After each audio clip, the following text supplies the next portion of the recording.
DTL ønsker naturligvis, at alle vores medlemmer følger arbejdsmiljøloven. Men der er mange regler og påbud at tage hensyn til, og de kan ofte være svære at gennemskue. Jeg har i forbindelse med min rådgivning af medlemsvirksomheder i DTL ofte blevet udsat for den her konstatering. Jeg har købt nogle sikkerhedssko til mine ansatte, og jeg har stillet dem til rådighed, men de vil ikke bruge dem. Og det går jeg ikke ud fra, at jeg skal gøre noget yderligere ved som arbejdsgiver. Den antagelse kan jeg jo udmærket godt forstå, men den er faktisk bare ikke i overensstemmelse med arbejdsmiljøloven. I arbejdsmiljøloven der er det sådan, at arbejdsgiverens forpligtelser er videre end bare at stille skoene til rådighed. Og det hænger sammen med, at arbejdsmiljøloven ikke er en lov, der regulerer forholdet mellem parterne, altså mellem de ansatte på den ene side og arbejdsgiveren på den anden side. Det hænger sammen med, at denne lov regulerer arbejdsgiverens forpligtelse over for det offentlige. Og det vil sige, at arbejdsgiveren skal sørge for, når han har folk i arbejde, så skal han sørge for at sikre, at de kan blive ved med at arbejde fuldt forsvarligt og sunde og raske, indtil de bliver 70, det vil sige indtil de når pensionsalderen. På mange arbejdspladser kan det være svært eller umuligt at kontrollere sine ansatte konstant. Men i henhold til arbejdsgiveransvarsloven er og bliver det arbejdsgiverens ansvar, at de ansatte overholder arbejdsmiljøloven.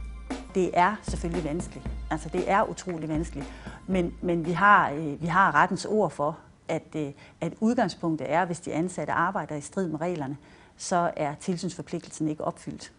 Så man skal tage det ret alvorligt.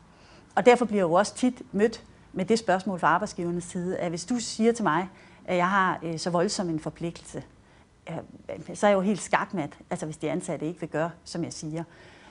Og det, jeg plejer at svare, når jeg får det spørgsmål, det er, prøv at forklare de ansatte, hvad det er for en forpligtelse, du har over for det offentlige. Så tror jeg, at de fleste ansatte vil kunne forstå det. Men hvis der stadig er nogen, der ikke forstår det, så kan man jo prøve igen at bruge sin sikkerhedsorganisation og sige, er det ikke noget, vi kan drøfte her? Og igen prøve med de der lidt bløde metoder.